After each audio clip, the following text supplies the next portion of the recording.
திருப்பதி ஒரு முருகன் கோவில் அப்படின்னு யூடியூப்ல ரீசெண்டா நிறைய வீடியோஸ் பார்க்க முடியுது. பட் உண்மை என்னன்னு நாம பார்ப்போம்.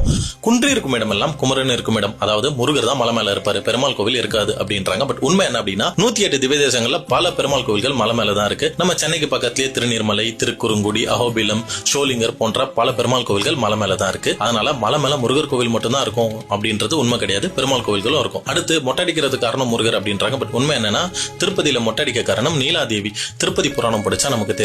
திருப்பதி வராக கஷேத்திரம், வராக பெருமாளுடைய இடம். அடுத்து தமிழ்ல கல்வெட்டு இருக்கிறதால அது முருகர் கோவில் அப்படின்றாங்க. நம்ம தமிழ் மன்னர்கள் கட்டினா தமிழ்ல கல்வெட்டு இல்லாம இங்கிலீஷ்லயா இருக்கும். தொல்காப்பியம் குறிப்பிட்ட முதல் தமிழ் கடவுள் நம்ம பெருமாள். மாயோன் மேய காடுரை உலகமும் அப்படின்னு தான் தொல்காப்பியமே துவங்குது. அதாவது நம்ம முல்லை நில தமிழர்களுடைய தமிழ் கடவுள் நம்ம பெருமாள்.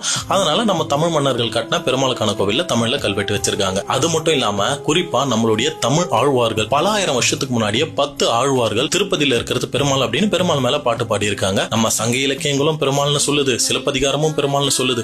அது மட்டும் இல்லாம திருப்பதியில பெருமாள் தான் அன்னமாச்சாரியாருக்கும் ஹாத்திராம் பாபாவுக்கும் காட்சி கொடுத்தாரு. அவங்க அங்க வணங்கினது பெருமாள் தான். அதனால இன்னைக்கும் என்னைக்கும் திருப்பதி ஒரு பெருமாள் கோவில் தான்.